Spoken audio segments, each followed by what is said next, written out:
Hello, warm welcome, good evening, and welcome to Romulo's Kitchen and Garden. We're not cooking today. I'm just presenting my harvest this year and my prepared provisions for the entire year. As you know, this is a gardening channel, gardening and cooking, and it's my aim to inspire you friends to be self-sufficient. So, presenting our harvest this year, all in the squash family. Look at this. Big squash, long squash, and other two pumpkins here. You might not believe that this was a harvest from last year. So this is essentially 1 year, more than 1 year old now, and yet it's able to conserve. It's mature enough. That's the beauty of pumpkins because of their thick and hard skin and their waxy skin. They conserve very well. So no problem of conserving the pumpkins for perhaps a year. But for this ones, the gourd, I have to cook this tomorrow. There's a potluck lunch at the office and I committed to bring a vegetarian stir-fried gourd. Presenting my big chayotes. Look how big they are. I won't be cooking this. There are more at the garden to be harvested. These are the most mature. I was interrupted due to a low battery situation. I was talking about the chayotes. Let me resume.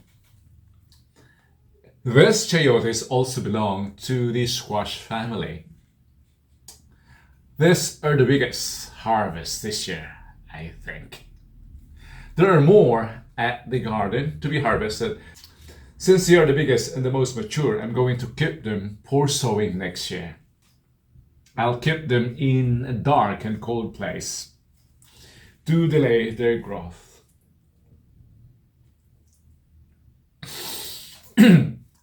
What else do I have here? These are not my harvest. Sweet potatoes or kamor. I'll be cooking this along with the pumpkin. I'll be making pumpkin and kamote soup. Baradulbog nga kalabasa, as I would call them in my native Ilocano. So, what I was saying, this conserve well, the squash and the pumpkins for months, even a year. But the rest, we can simply keep them. For example, tomato. That's why I canned my tomatoes. Look at this. Canned tomatoes.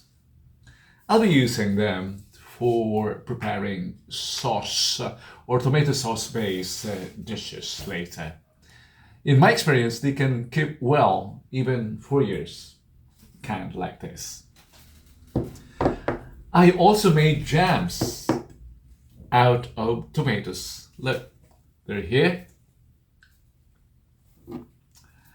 It's the canning that preserves them. Also, the sugar content also helps in the preservation. I think this will last for months for my marmalade.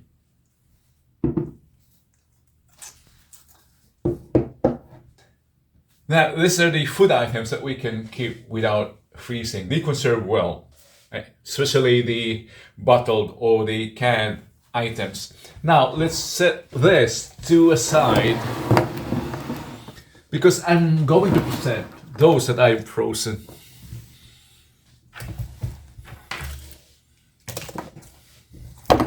Okay, it's a freezer tour now. First, freezing and sorting. I'm going to sort all that I've frozen. I don't know what they are, so it's time to sort them really.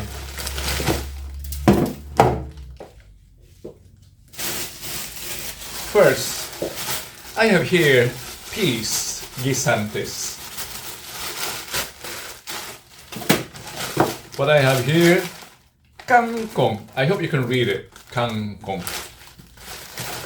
I have here chili leaves, also frozen. I flattened them to save on space. Let's put it there. What is this? Ampalaya harvest of 2025. Properly labeled. Better organized this time. More ampalayas here. Properly labeled.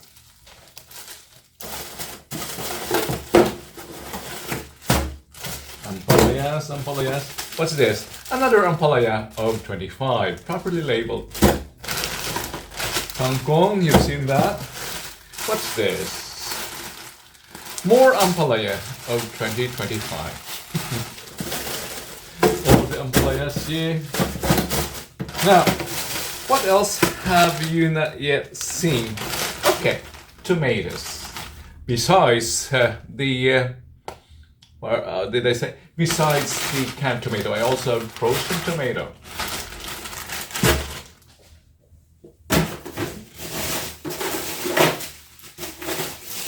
More here. Frozen tomatoes. Look at this. And frozen beans. Look at this. Ampalaya.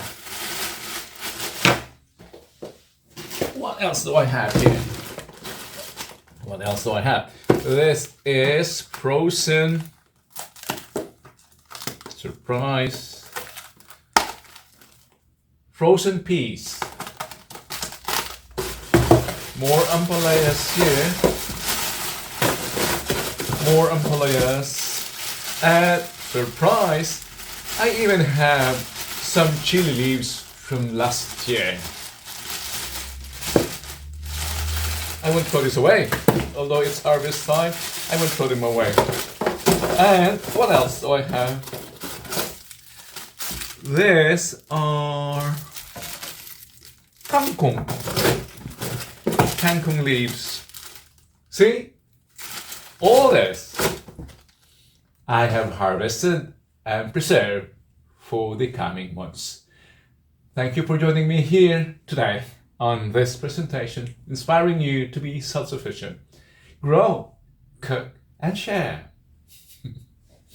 Until next time, Romulo here.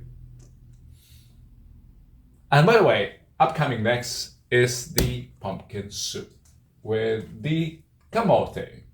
See you there.